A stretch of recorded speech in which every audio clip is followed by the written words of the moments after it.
Miami Beach, Florida. Sun, sand, and calm blue seas. But when a tourist points his camera towards the sky, he captures a scene of horror. A plane is falling to the sea. We have a code 4. Repeat, code 4. A plane down in the water. As soon as I saw this, I realized, I'm like, oh no, this is the Chalk's airplane crashing. The downed plane is Chalk's Ocean Airways Flight 101, bound for the Bahamas. Could it have been a collision with an object? Could it have been a fire? Could it have actually been a criminal act? Let's notify the FBI. The incredibly rare video may hold the answers. Can you enhance that for me? An airline renowned for safety has made a fatal error. But it will take investigators hundreds of hours to finally uncover it. Bingo. Ladies and gentlemen, we are starting our approach. We lost both engines. Emergency dispatch. Brace for impact! Take a lost one. Investigation starting. He's gonna crash!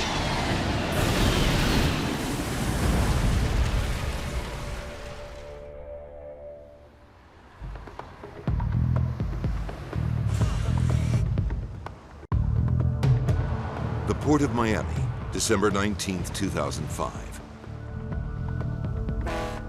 Giant freighters and ocean-going cruise ships are a common sight. But there's another much smaller craft that's often seen in this port. Chalk's Ocean Airways flies seaplanes in and out of this busy waterway. Today, Flight 101 from Fort Lauderdale is making a brief stopover here on its way to the Bahamas. Feather propellers. Check. Shut down engine number 1. Shutting down engine number 1. Chalk's flies to 2 regular destinations, both in the Bahamas. Bimini, where Flight 101 is scheduled to land this afternoon, and Paradise Island. Ladies and gentlemen, this is your captain speaking. We're just making a short stopover here in Miami to pick up a couple passengers. We apologize for the delay. We'll be on our way again soon. How many are we picking up? Just 2, but they're VIPs.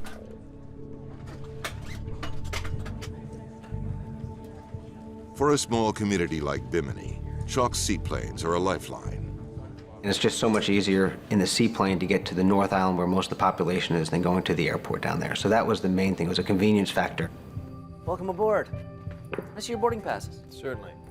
Sergio Danguillacourt is a Bacardi rum executive. He's the great-great-grandson of the company's founder. The family is well known in the local Cuban community for their anti-Castro politics. He and his wife are flying to the Bahamas to buy a yacht. Passengers settled in? We're all set.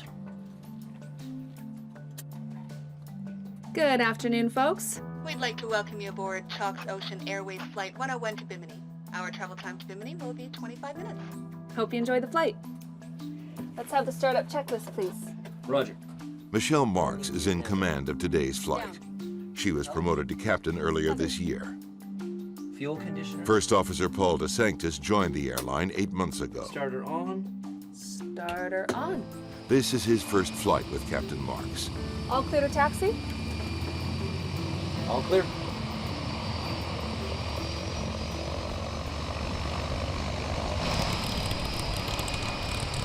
The Grumman Mallard is a twin turboprop design. It has a V-shaped hull and underwing pontoons.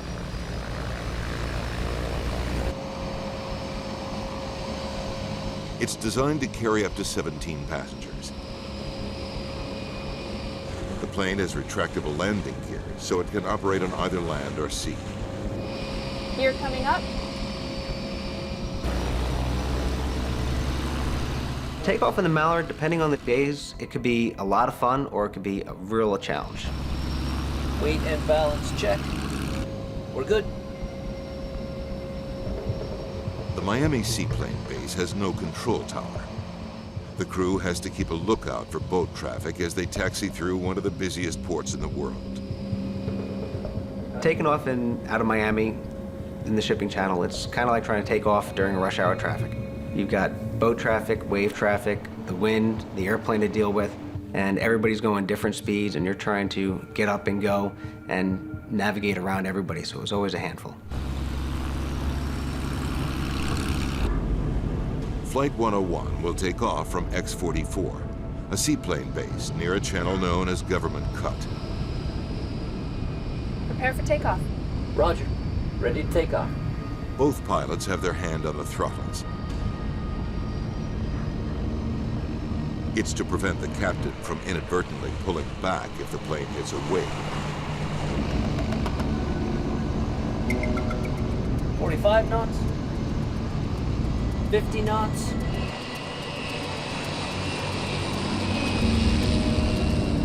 This is the moment most passengers are paying for, the takeoff. Half speedboat, half plane. It's a unique thrill. 75 knots. 80 knots. For the pilots, accelerating through the waves is often the most difficult part of the flight. The airplane itself was really hard to fly as far as on the water, getting onto the step, which was what we call getting on plane. And in rough sea conditions and in rough wave conditions, it could be a real challenge.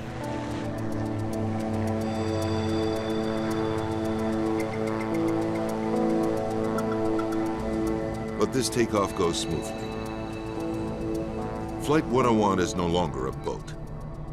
It's now a plane en route to Bimini. It's 2:38 in the afternoon.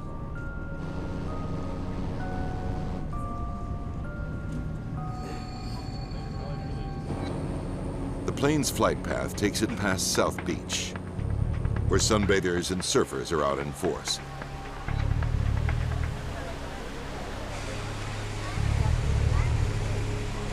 Just less than a minute into the flight, the Grumman Mallard is climbing through 500 feet, well below the clouds. Then,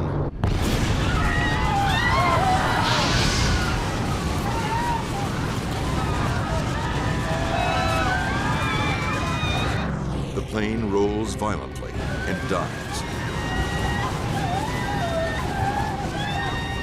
The pilots barely have time to register what's happening. Their struggles are in vain.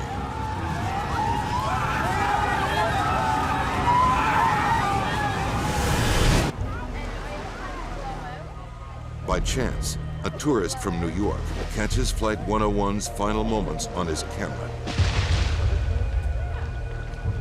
60 seconds after takeoff, the plane slams into the ocean.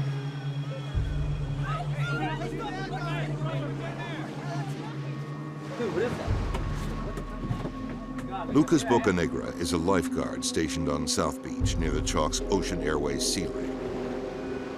As soon as I saw this, I realized, I'm like, oh no, this is the Chalk's airplane crashing. We have a code 4. Repeat, code 4. A plane down in the water. This is Lucas. We're launching the jet ski. The two lifeguards are the first rescuers to go looking for the plane.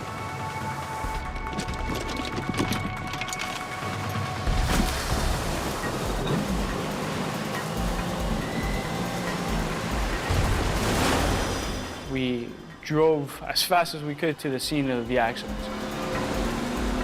There was a lot of things coming through my head. I was nervous, scared. I was kind of full of adrenaline. We wanted to go in and try to rescue as many people as we could, but at the same time, we've never trained for a situation like this.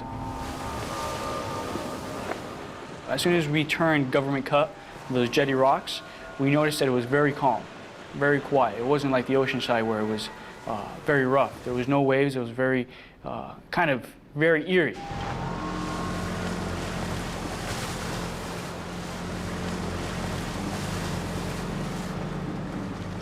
At first, Lucas Bocanegra finds no sign of Flight 101 or any of the passengers.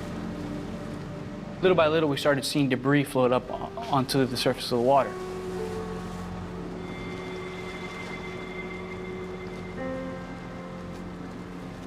and we saw some chairs, some luggage here and there, and suddenly we noticed it was a body in the water. As soon as we put the body on our jet ski, we realized that from his injuries that there was nothing we could do. From there, it was just try to recover as many bodies, you know, bring them back for their families.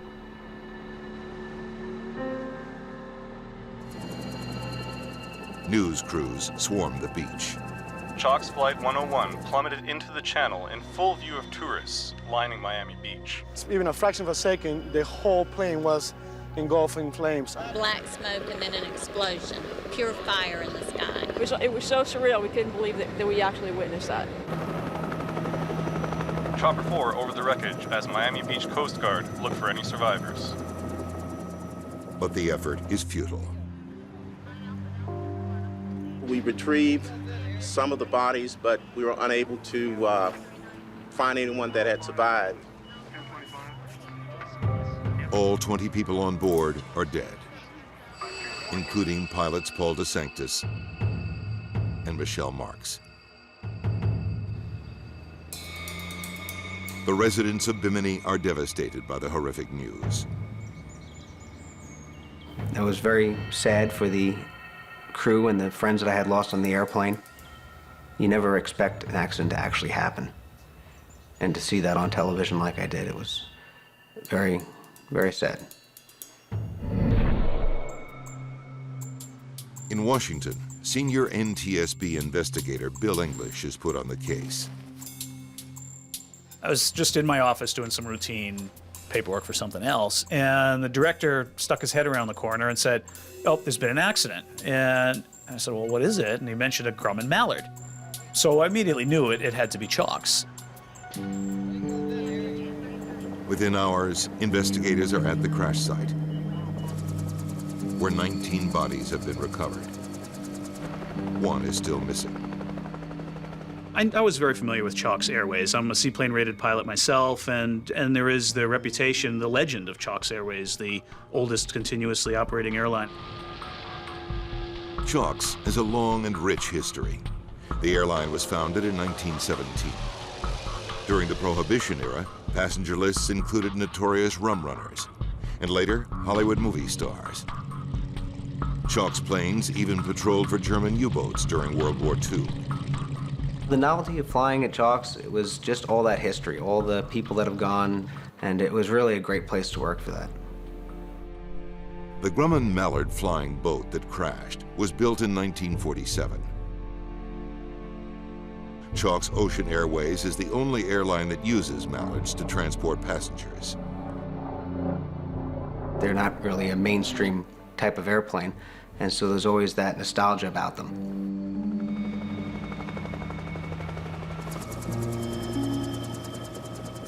Salvage crews find the plane's black box. Investigators send it to the NTSB in Washington.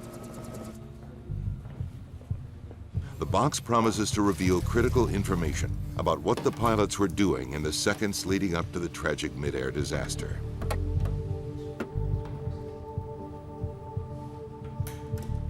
In any investigation, the flight data recorder and the cockpit voice recorder are a great desire. More data, the better. We can always learn something.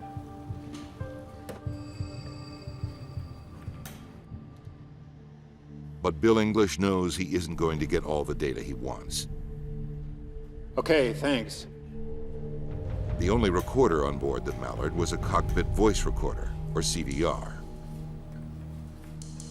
Most airline aircraft have two flight recorders. The flight data recorder, depending on the aircraft, will record all sorts of parameters of the flight: altitude, airspeed, control positions, and so on. The Chalk's airplane was not equipped with a flight data recorder. It did have a cockpit voice recorder. Though the lack of flight data is a big disappointment, media coverage of the crash gives investigators a very rare piece of evidence. Authorities revealed that the final seconds of Flight 101 were captured on amateur video. The dramatic footage was shot by a tourist on South Beach. Let's get a copy of that video.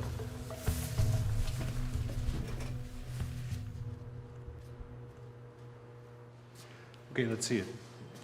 The video only captured the final seconds of the plane crash, but it confirms eyewitness reports that a wing ripped off in midair. Can you enhance that for me? The video showed the wing just after separation from the aircraft, the main part of the aircraft fuselage rolling off in the other direction, and the fire and smoke starting from that. It was quite startling that the wing would fall off in this plane. It was a beautiful day. The water wasn't rough on the takeoff, and all of a sudden this wing just dropped off. It must have been absolutely devastating.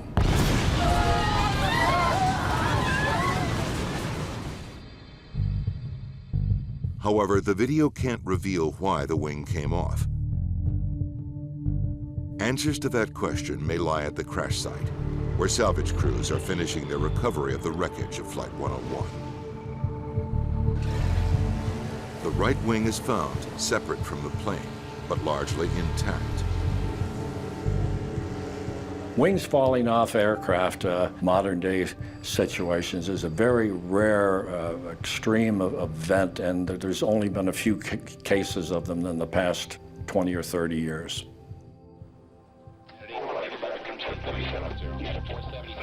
In Washington, another type of examination is already underway.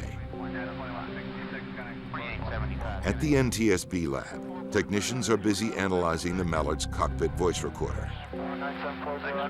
The cockpit voice recorder, or CVR, which does what it sounds like, records the pilots' voices talking to each other or on the microphones.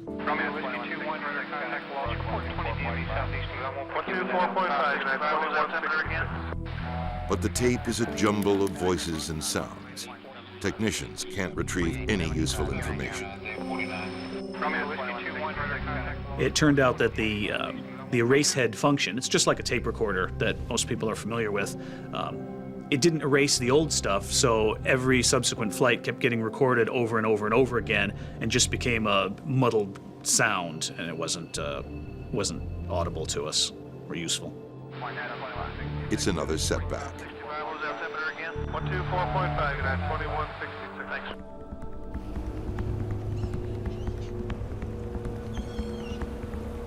Okay, let's revisit this again because we're running out of options here.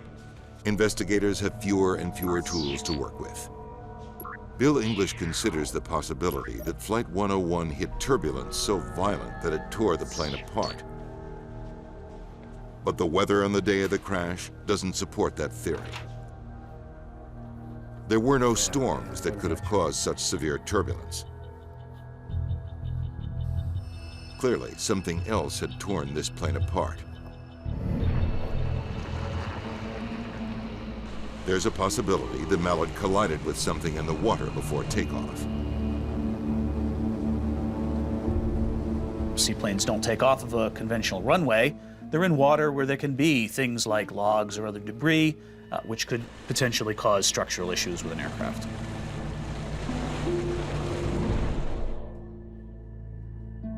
But before they can reach a conclusion on that theory, investigators consider some other intriguing evidence. It's an urgent advisory issued by the Federal Aviation Administration, or FAA. It warns that due to a faulty part, the propellers in the Mallard could come off during flight. You're kidding me. Something such as a blade separation, losing part of the propeller, could cause a great structural load on the aircraft. English now has a solid lead, but his team is still missing the evidence they need to prove their case.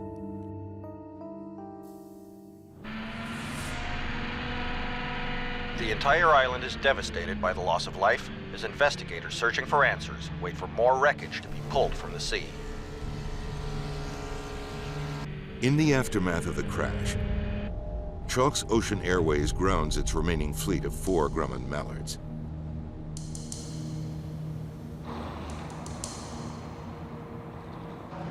At the NTSB's Miami command post, they're working to identify various plane fragments and other debris from the crash.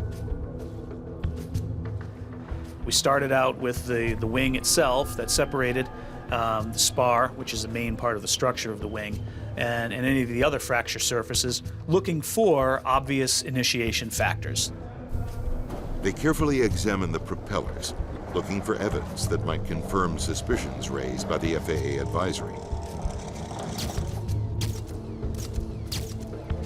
But it's another dead end.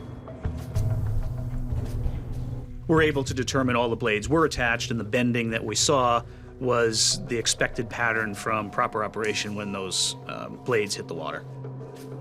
Good to go. Once again, they're back to square one. There's the damn propeller. This is what I want you to look at. Investigators focus their attention on the fractured wing. They've noticed sooting on parts of it. It's evidence of a very rapid fire. We want to find anything that could be the initiating factor for the wing separation. Could it have been a collision with an object? Could it have been a fire? Could it have actually been a criminal act? The burn marks raise a sinister possibility. An explosion. A bomb.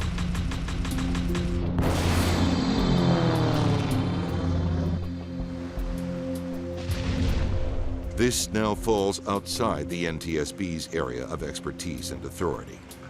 Let's notify the FBI.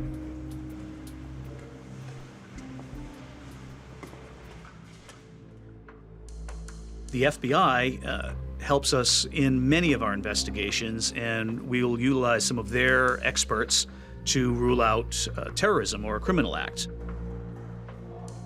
If it was a bomb that brought down Flight 101, a likely target would have been one of the 18 passengers. Thanks for coming in. We're going to need your help on this. So I got a list here of... One name stands out on the passenger manifest. Sergio Dengillacourt. Welcome aboard. Can I see your boarding passes? Certainly. There are rumors on the internet that the crash was an assassination plot, and Dengillacourt was the target.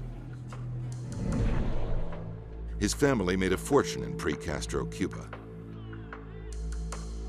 They were so opposed to Fidel Castro's regime that they had allegedly supported clandestine attempts to overthrow his communist government. This is your copy? All right, now there's something I want to show you. We can't tell if it's just soot or it's explosive residue. A bomb will leave chemical traces and distinctive patterns in the torn metal. FBI technicians are specially trained to detect them.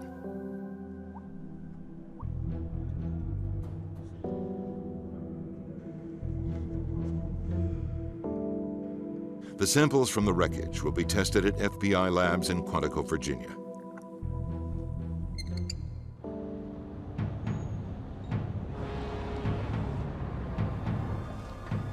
Four days after the accident, salvage crews are still bringing in wing fragments found at the crash site.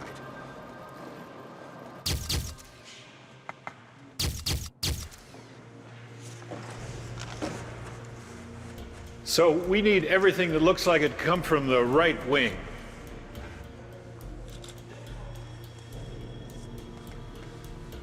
Can we get some light over here?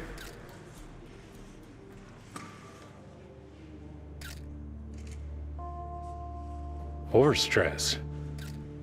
Most of the damage they see is from overstress fractures, areas where the metal was literally ripped apart when the wing tore off. Come here. That's the sink. When metal is suddenly stressed to the point of breaking, the fracture leaves a very distinctive rough edge. It's easy to distinguish it from fractures that have developed slowly over time. Cut this from here to here and get it to Clinton, Washington. As we started to examine the right wing, spar and other components on scene at the Coast Guard station or the seaplane base, this was a visual examination there. We didn't have the sophisticated lab tools that we have at headquarters. They identify parts to be shipped to the lab in Washington, where they hope closer inspection will reveal exactly what went wrong with the wing. Hey, Clint. Clint, we're sending you as much of the wing as we have your way. Yeah, okay. Yeah, no, I'm still waiting for that report. The results from the FBI explosive test come in. Is that? Happy with this? Oh, yeah? Yeah. A mid-air bombing assassination could explain everything.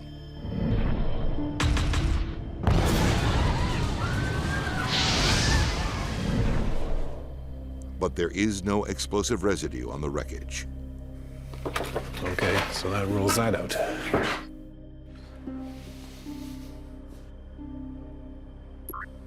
Structural failure is now the chief suspect in the downing of Chalk's Flight 101. Well, that's all that's left. That's tomorrow. It was obvious the airplane had a catastrophic structural failure. So we needed to find out the cause, the initiating factor of that structural failure. He needs to know more about the long history of this particular Grumman Mallard. It's very typical in any accident investigation. We want to look at the maintenance history of an aircraft. For an aircraft that's 60 years old, that's even more so important. Clint Crookshanks is a structures investigator for the NTSB. When we go into an investigation, we try to go in with a very open mind and look at the wreckage and let it tell the story for what happened. We wanted to look at every piece that broke on the right wing to determine if this was a age-related failure or if it was something that was caused by a structural overload. As with most aircraft, the Mallard's wings are built from aluminum alloy. The spars run the length of each wing. In between the spars are stringers that give added support. Together, these parts make up the wing box, which also doubles as a fuel tank. And then the skin is over top of all of that structure to kind of give a smooth aerodynamic look to the wing. All of these together work to carry the flight loads that the wing is designed to carry. Once you compromise one piece of that structure, the ability to carry the normal flight loads has been compromised. Thanks.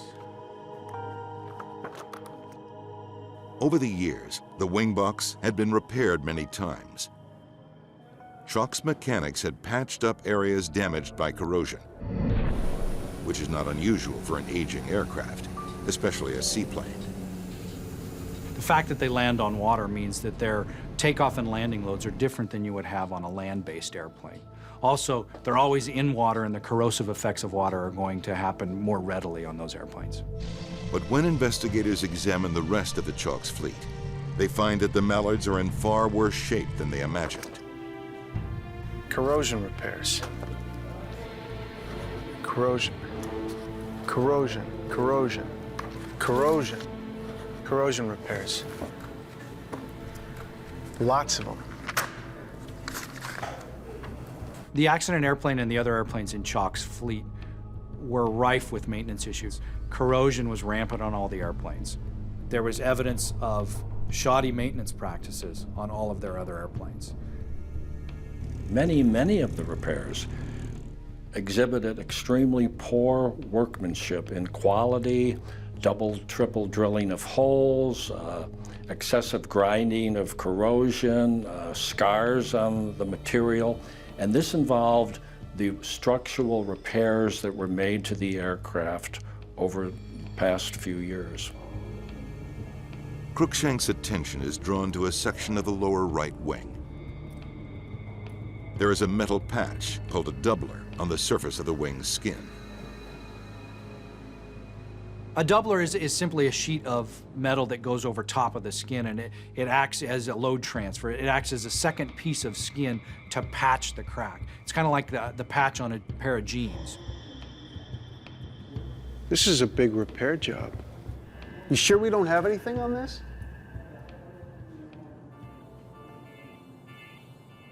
It's an intriguing discovery. The patch is located exactly where the wing broke off from the rest of the plane.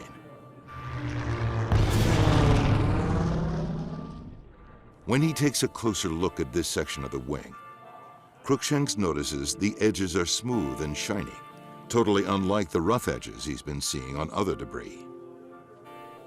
We gotta see what's under this. This crack is not from overstress. Instead, Cruikshank suspects it developed over many years as the result of metal fatigue.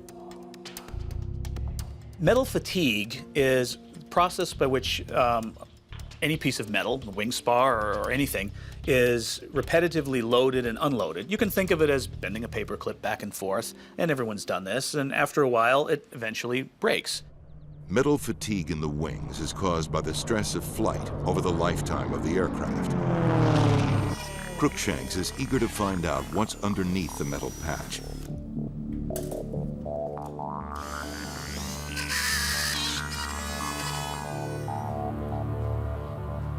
Okay, let's see what this doubler's hiding. They find even more metal fatigue. Deep cracks cut across the wing. The extent of the damage is staggering. A crack nearly 16 inches long. Man, oh man.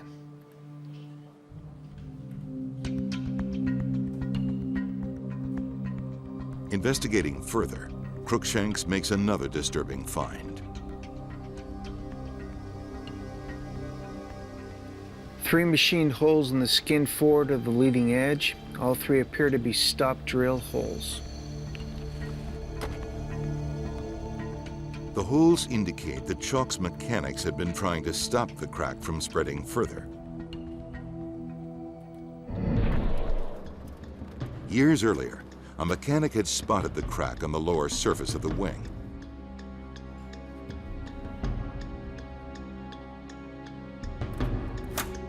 He repaired it by drilling a hole in the path of the crack. It's called a stop drill hole. The end of a crack, you can see even with the naked eye, is sharp. It comes to a point. That tends to want to develop a crack more. By drilling a hole at the end of the crack, that would spread out the stress, and the idea is to stop the growth of the crack there. But the stop drill holes didn't work. An attempt was made to repair that skin on 3 different occasions by stop drilling. Even as mechanics put in more holes, the crack kept growing. After the 3rd stop drill, an attempt was made to further repair the wing by attaching doublers on the interior and exterior surface of the skin. But the doublers didn't work either. The crack on the plane's skin continued to grow. Investigators now know the right wing was damaged long before the day of the accident.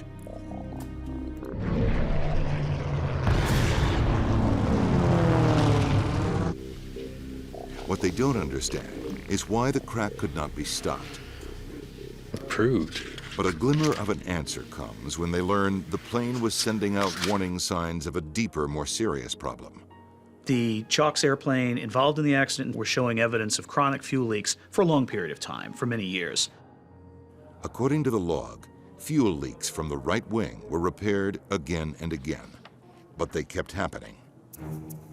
The crews started to notice repeated fuel leaks during standard operations, and we tried to bring it up to the attention of management just for our concerns. Just 2 days before the crash, it happened again.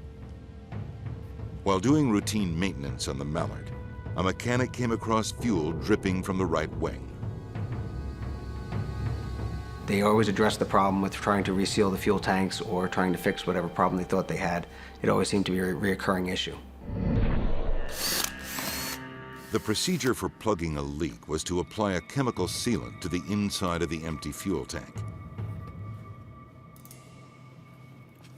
The sealant would take a day to dry.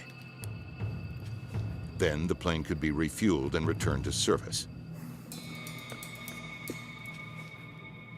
The leak should have been a clue that the crack in the wing skin was just the tip of the iceberg, that there was a much more dangerous problem with the wing's interior structure. Fuel leaks in this particular aircraft are indicative of a problem with the wing structure. In fact, Grumman put out a service bulletin back in 1963 that warned mechanics chronic fuel leaks are an indicator of a structural issue with the aircraft. Okay, let's see what we got here. Crookshanks examines the pieces that make up the right fuel tank. Some kind of sealant. He wonders why the fuel leaks persisted in spite of the constant efforts to repair them. Okay. Hand me that scraper, please. Thank you.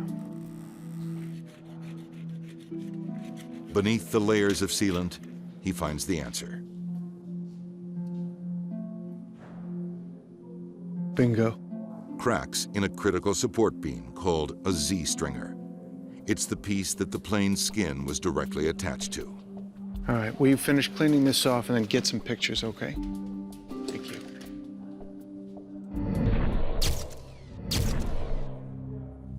Crookshanks finds evidence that Chalk's mechanics had tried to repair the stringer. It appears that they did some grinding on the Z-stringer to remove a fatigue crack.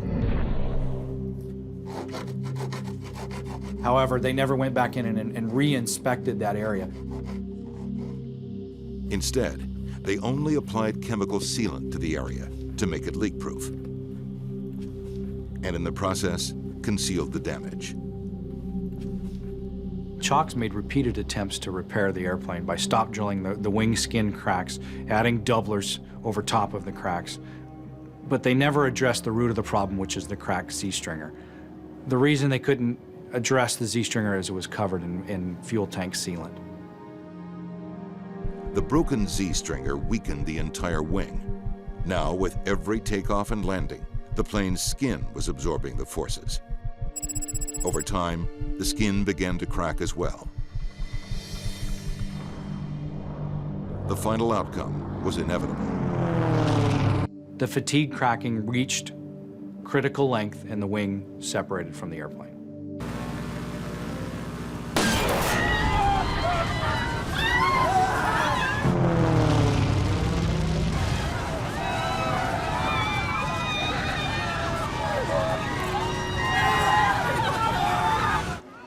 Investigators conclude that a hidden crack in a key component of the right wing led to the devastating crash of Flight 101. Go all the way up and down. Chalk's failure to identify such a serious problem now forces investigators to re-examine the airline's long history. Chalk's Ocean Airways had an image as one of the safest airlines in the world. Despite the age of their fleet, the airline had an outstanding record of safety, dating back almost 90 years. Chalk's safety record was great. They had never lost a passenger in all the years of operation. Chalk was an old, established company, but it seems to me that somewhere along the line, the management and the quality of the work done had slipped quite a bit from in the past years. What have you got on the financial state of this company? Investigators are beginning to suspect that the company's reputation for safety may have been undermined in recent years by money problems. Financial issues in an airline, especially a small carrier like this, can manifest themselves in many ways. Personnel are sometimes one of the first things to go. A search of Chalk's financial history uncovers some trouble. In the 1980s, Chalk's went through a string of owners before going bankrupt in 1999. The airline was revived by a Miami businessman, but it kept losing money.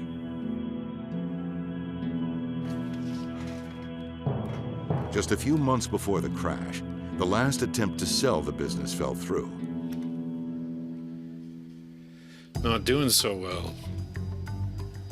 It wasn't a secret that we were having financial difficulty. The pilots had taken pay cuts and the captains had taken concessions, and we downsized a lot as far as personnel. It wasn't just personnel who felt the pinch. It was difficult for Chalk's to find spare parts and to do some of their repairs. Chalk's had a number of other unflyable aircraft that they owned that they would cannibalize for spare parts. There were maybe only 50 or 55 aircraft ever built. In that case, the original manufacturer, Grumman, was no longer in production of that aircraft. They no longer supplied parts. The airline's deteriorating health and the shortage of spare parts had a direct impact on safety. There's so much regulation and there's so much just necessity to make the airplane fly, it's hard to skimp on maintenance and not impact reliability. And if you don't have reliability, then you're just spiraling downhill. But no matter how tight the finances were, as a commercial airline, CHOCS should have been closely monitored by the Federal Aviation Administration. In fact, the FAA did assign an inspector to work closely with CHOCS.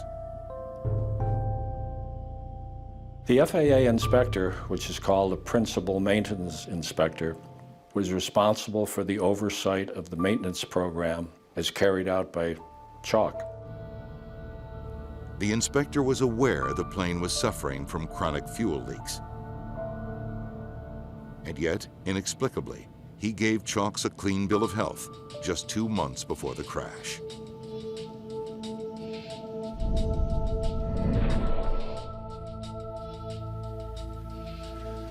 What was this guy doing? Investigators are at a loss to explain why the FAA inspector didn't pick up on warning signs that CHOCS seaplane was giving off. The fact that CHOCS was an old established carrier, maybe they just accepted, well, there's only 2 or 3 planes, it's a small operation, they only fly during the nice weathers, and they're good old boys over there, they know what they're doing. The FAA may not have found fault with CHOCS, but it turns out that several people very close to the airline did. But we did talk to this group of pilots who had left CHOCS prior to the accident, and every single one of them did have some story about maintenance aspects on their aircraft, whether it had to do with fuel leaks or other maintenance aspects. They all had some level of concern about the way CHOCS was taking care of these very old airplanes. In fact, the pilots were so concerned that in the year leading up to the crash, many of them met to discuss the problem of declining maintenance. One major issue that had happened, we had an elevator cable that had snapped in flight, and the crew luckily was able to get the airplane down using power and different settings and shifting people. But in most scenarios, that would have been an accident in itself. In aviation, there's error chains that they talk about, and you have to just, if you keep compiling one link after another, it's only a matter of time before an accident will occur. And from my point of view, I thought that if they kept going down the same road that they were going down, something could happen. Eventually, Captain Weber decided he'd seen enough close calls. My turning point and why I decided to leave CHOCS was I just had seen too many things in the recent months, too many mechanical issues that were major issues in my mind, and I had 300 failures myself that year, and I had a wife at home that was pregnant. I had lost, I guess, my confidence in the company's ability or the airplane, and I just had had enough. The NTSB's report on the crash of Flight 101 harshly criticizes the FAA for not detecting growing maintenance and financial problems at CHOCS. Had the maintenance program or the FAA stepped back and said, these aircraft need more than just a one-time fix. They need something much deeper than this, the accident probably would not have happened. It also uncovers a loophole in the FAA's aging aircraft regulations, which require extra inspections for older planes. But those rules didn't apply to Mallards. The Grumman Mallard was manufactured in 1947. It only carried 17 passengers, and it was not a transport category airplane. Therefore, it was exempt from these supplemental inspections. What we have here is the FAA has made an aging airplane safety rule, and they've exempted the oldest airplanes in the fleet. The NTSB recommends that the FAA expand its oversight of aging planes. I think we've used this accident to point towards the industry and the FAA to make sure that they take a look at the overall picture of what's going on at an air carrier. Flight 101 spelled the end of CHOCS Ocean Airways.